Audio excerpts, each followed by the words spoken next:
आप देख रहे हैं CWB हिंदी न्यूज। सीआरपीएफ के जवान राकेश्वर सिंह मनहास को नक्सलवादियों ने 5 दिन बाद कल 8 अप्रैल को रिहा कर दिया। उन्हें छत्तीसगढ़ के बीजापुर में 3 अप्रैल को हुई मुठभेड़ के बाद बंधक बनाया गया था।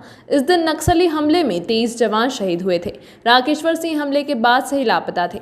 7 अप्रैल को नक्सलियों ने उनका फोटो जारी कर बताया था कि वे उनके कब्जे में हैं और सुरक्षित हैं, लेकिन ये नक्सलवादी जिस तरह से उन्हें रस्सियों से बांध कर लेकर आए, उन्हें अपमानित किया गया और गांव में उनकी परेड कराई गई, उससे यही लगता है कि राकेश्वर सिंह मनहास को भारत में नहीं बल्कि किसी दुश्मन देश में बंधक बनाया गया हो। नक्सलियों के चंगुल से सुरक्षित लौटे कोबरा कमांडो राकेश्वर सिंह मनहास ने अपनी आप बीती बताई है। गुरुवार शाम नक्सलियों द्वारा रिहा किए जाने के बाद सीआरपीएफ कैंप लाए गए। राकेश्वर स्वस्थ है और उन्हें किसी प्रकार का नुकसान नहीं पहुंचा है। कैंप में अपने वरिष्ठ अधिकारियों को कमांडो ने बताया कि नक्सलियों ने उनके साथ कोई गलत व्यवहार नहीं किया, उनके खाने पीने का भी पूरा ध्यान रखा। राकेश्वर ने कहा है कि 3 अप्रैल को मुठभेड़ के बाद वे बेहोश हो गए थे। इसी दौरान ग्रामीणों की उन पर नजर पड़ गई। ग्रामीणों ने ही उन्हें पकड़कर नक्सलियों को सौंपा। राकेश्वर कोबरा की 210वीं बटालियन में है। नक्सलियों ने 3 अप्रैल को बीजापुर जिले के तर्रेम क्षेत्र में सर्चिंग पर निकले सुरक्षा कर्मियों की टीम को घेर कर हमला कर दिया था। इसमें 23 जवानों की मौत हो गई थी। मुठभेड़ के बाद से वे नक्सलियों के ही कब्जे में थे। राकेश्वर सिंह जम्मू के रहने वाले हैं और उनका परिवार वहीं रहता है।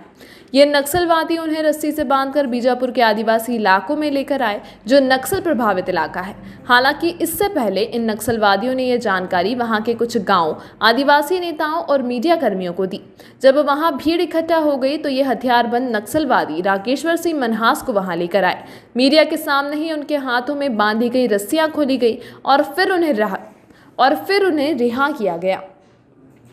अब आप जानिए कि ये क्रूर नक्सलवादी इतनी आसानी से राकेश्वर सिंह मनहास को रिहा करने के लिए कैसे तैयार हो गए। इसके पीछे 2 मुख्य वजह है। सबसे बड़ी वजह है सरकार का डर। 23 जवानों की शहादत के बाद देश के लोगों में गुस्सा था और इन नक्सलवादियों को पता चल गया था कि केंद्रीय रिजर्व सुरक्षा बल के 23 जवानों की जान लेने के बाद मोदी सरकार उन्हें छोड़ने वाली नहीं है। पहले चिट्ठी जारी की गई, उसके बाद राकेश्वर सिंह मनहास की तस्वीर जारी हुई, जिसमें बताया गया कि नक्सली राकेश्वर का इलाज करा रहे हैं। फिर मध्यस्थता की पेशकश की गई और फिर स्थानीय पत्रकारों के जरिए संपर्क किया गया। यानी नक्सलवादी सरकार तक ये मैसेज देने की कोशिश करते रहे कि वो बातचीत करना चाहते हैं।